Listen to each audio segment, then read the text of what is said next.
बस्तर के गोंड जनजाति में मृत्यु के बाद की प्रथाएं गहरे सांस्कृतिक और धार्मिक महत्व रखती हैं।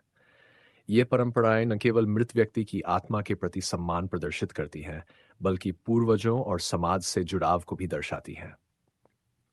गोंड समुदाय में मृत्यु को एक प्राकृतिक घटना के रूप में देखा जाता है, लेकिन इस प्रक्रिया के दौरान मृतक की आत्मा को देवता के रूप में मान्यता दी जाती है।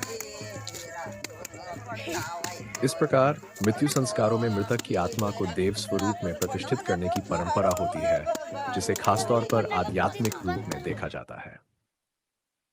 मृत्यु संस्कार के मुख्य नियम। महिलाओं की भूमिका। मृतक के शरीर को जलाने के लिए जो स्थान निर्धारित होता है, वहां मृतक की बहुएं और बेटियां जाती हैं और उस स्थान पर विशेष रीति रिवाजों का पालन करती हैं।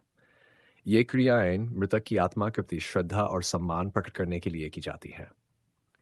स्मारक स्थल पर भोजन अर्पित किया जाता है, जिसे देव स्वरूप मृत आत्मा के लिए छोड़ा जाता है। बाजार स्वरूप आयोजन। अंतिम संस्कार के बाद मृत व्यक्ति के नाम से एक बाजार स्वरूप आयोजन होता है। यह आयोजन मृत्यु संस्कार का एक हिस्सा होता है, जिसमें मृतक के सगे संबंधी और अन्य लोग खरीदारी करते हैं। यह अनुष्ठान आर्थिक गतिविधि के साथ सामाजिक जुड़ाव को भी दर्शाता है। 3. देव स्वरूप आत्मा का प्रवेश। गोंड जनजाति के मृत्यु संस्कार का सबसे महत्वपूर्ण भाग मृतक की आत्मा को देवता के रूप में घर में प्रवेश करवाना होता है। मृतक की आत्मा को एक विशेष हांडी, मिट्टी या धातु का पात्र में स्थापित किया जाता है। जब इस हांडी को घर में प्रवेश कराया जाता है, तो परिवार की बहनें और बेटियां रास्ता रोककर प्रतीकात्मक रूप से कुछ धन, पैसा लेती हैं।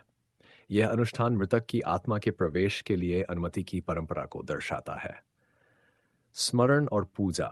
मृतक की आत्मा को देव स्वरूप में घर के अंदर स्थापित करने के बाद उस परिवार के लोग हर त्योहार और सामाजिक आयोजनों में उस हांडी को श्रद्धा के साथ याद करते हैं।